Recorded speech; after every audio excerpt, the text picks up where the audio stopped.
Our next unit of study is going to be William Shakespeare. So I want to do things a little bit differently than maybe you're used to in a traditional approach to the Bard. So we're going to try to learn Shakespeare by looking kind of at the entirety of his works and the entirety of what he has left as his kind of legacy for us. So we're going to start with a video by a group called the Reduced Shakespeare Company.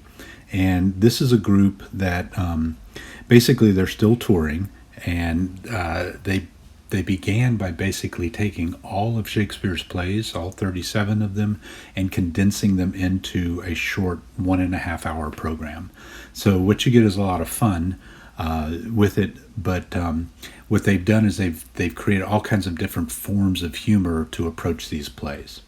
So if you're taking this course virtually, there's a YouTube link I'm going to give you that will take you to the Reduced Shakespeare Company, the complete works abridged version. And it runs, like I said, about 1.5 hours. And then you can kind of watch that and you'll see, I'm going to play just a clip. I'm going to tap to unmute that. And there you see some of the fun. Okay. So it's 3 actors on stage playing the parts and going through the plays in kind of a fun way. So what I'm going to ask you to do is, as you watch, the video can be broken into, I don't know, maybe about 10 different sections. In each section, they go over a single play or a group of plays. And then what I want you to do is, as you're watching, take notes. So part of the fun of this unit is you're going to be choosing your own Shakespeare play that you want to kind of like focus in on. And what we're working toward is you'll learn the play, you'll learn the main characters in that play, but what you're going to do is design a cookbook that goes along, that creates a recipe that matches one of the key characters in your play. So it's going to help for you to understand the play completely, understand what the character's about, what motivates them, what they do, how they react to others, before you decide on what recipe fits them best. But that's all for down the road. So right now what we'll do is we start the video. It begins with a look at the background of William Shakespeare. So the first thing I'd like you to do is as you start to jot your notes, and a copy of this will be available in Canvas. If you're taking the course in person, you'll get a hard copy of this, and then the video will be shown in class to you. So basically it begins by a setup for the play. So how would you describe this? Like you might see Titus Andronicus is staged as a cooking program. It's like the Food Channel might have. How do they set up? What's the setup for this summary?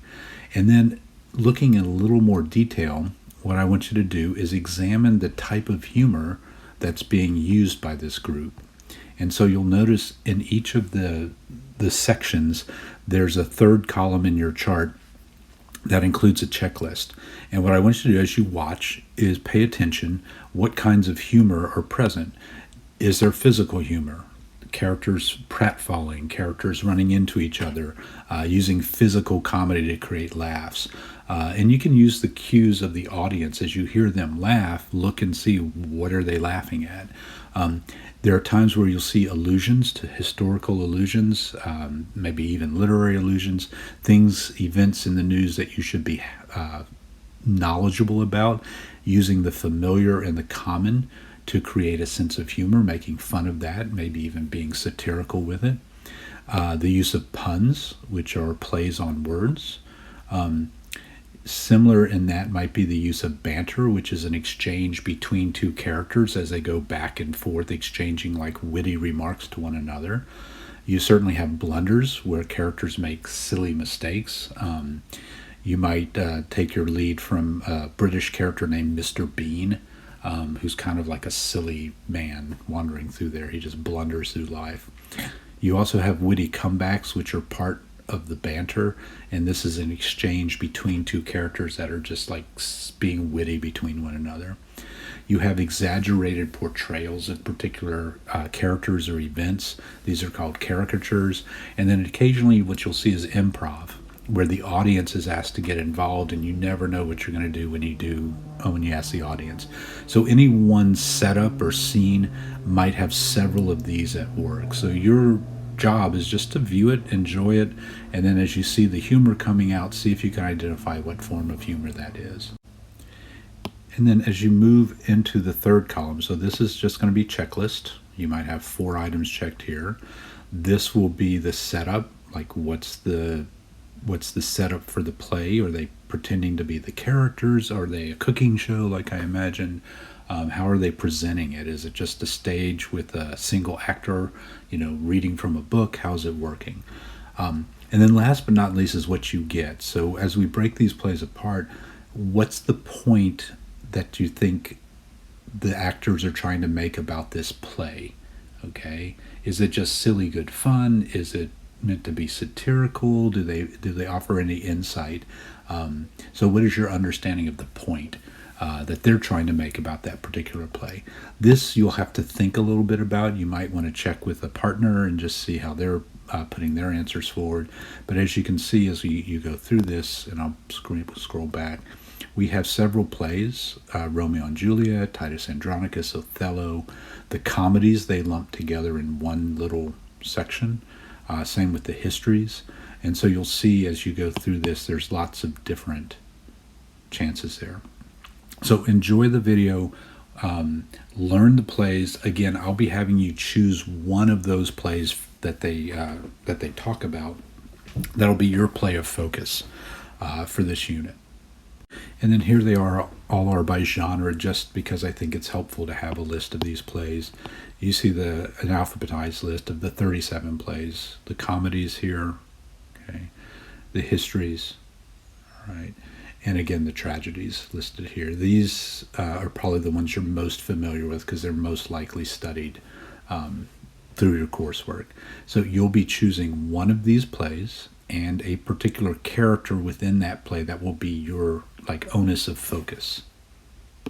So one of the things that I want you to kind of realize as we go with Shakespeare is he does more than entertain. For whatever reason, and there are lots of them, he has stayed with our culture and become a foundational piece to lots and lots of other entertainment. So Shakespeare, whether you believe that he was actually William Shakespeare or someone else, or whether you believe it was a series of people, doesn't really matter to me. It doesn't take away from the fact that we have these 37 plays and lots of poetry that were written by somebody, whether we call him William Shakespeare or John Donne or Francis Bacon or whoever, doesn't matter. The works are still there, and they've played an important role in our culture, our society, even our nation. And so what I want to look at and maybe have a little fun with is think about the notion of Shakespeare's influence on us. So you can go all the way back, and this is kind of a neat little Shakespeare by the numbers activity. All right. So when you think of William Shakespeare, some things that people may not realize is Shakespeare contributed, within his plays, if you take all 37 plays and you begin to word count, the variety and richness of his text is unlike any other author we've ever encountered. There are between 25 and 29,000 different words. And the reason the count is varied is because some people take forms of words as being the single word, or they take each different variation as a different instance of the word. So thee, thou, thine. Instead of looking at it as 3, it might be looked at as 1 word. But anyway, 25,000 to 29,000 words typical total for his plays. Now, by contrast, most of us, an average educated person, knows about 20,000 words. And that's our working vocabulary, okay? Of that 20,000 words, we typically use about 2,000 different words in a week. That's a stretch because many of us are using way fewer than that. So if you are conscious at all about how you speak, how many times is the vocabulary used? Pretty much the same each day. I would say for many people, it's closer to 150 to maybe 250 words that are repeatedly used over and over throughout a typical day. So when we take those two numbers and we look at Shakespeare's variety, okay, that 25,000 to 29,000, you can see he's got a vast array of words that he works with. Now, to give you an idea of where this sits, the next largest contributor in variety of words, so like any work, any writer, would be the Bible. And there are 6,000 different words used within the Bible compared to Shakespeare's 25 to 29,000. Now, that doesn't make one work more superior than the other. It simply means that he's very exact with his wording. And to give you an idea of how that works, about 1 out of every 12 words that Shakespeare uses in a typical play is a word that he won't ever use again. So it's specific for that event. And how many of us can say that we're using new words continually within our vocabulary, our working vocabulary? All right, last look at the numbers. I have 1,280. That is the total number of characters that Shakespeare has created throughout these 37 plays. And these are not like minor characters that don't have a speaking line.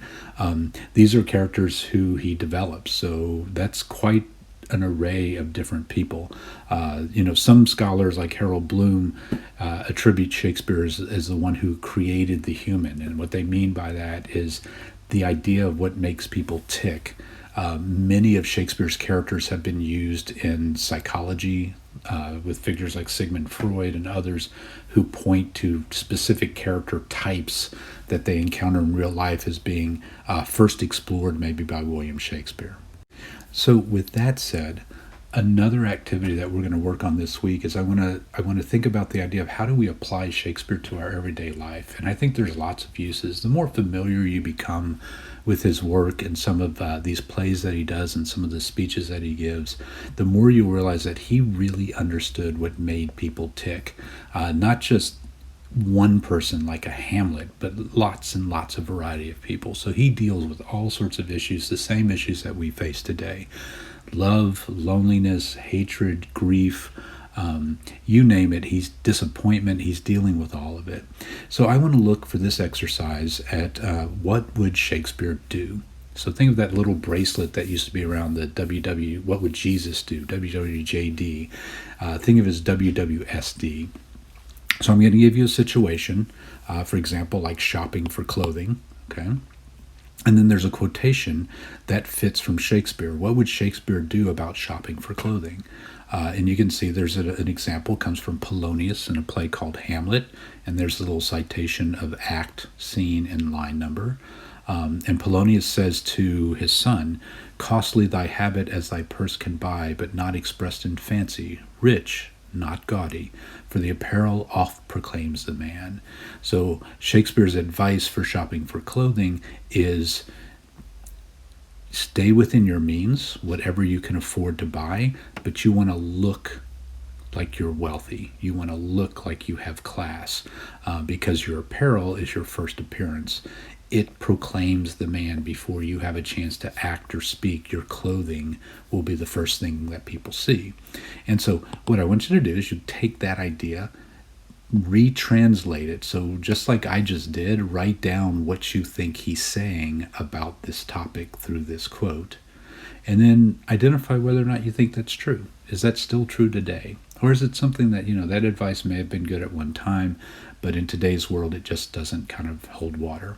And so what you'll see is I've got, somewhere near about 13 or 14 different phrases on a variety of topics, okay? What would Shakespeare do if he made a mistake? What would Shakespeare say or do about working a regular job? What would you say about changing your college major, or about eating fast food or credit card debt? So take these topics and then work through your translation of the advice, and then also whether or not you think that's effective. So we begin our study of Shakespeare by looking at basically the effect of Shakespeare on all of us.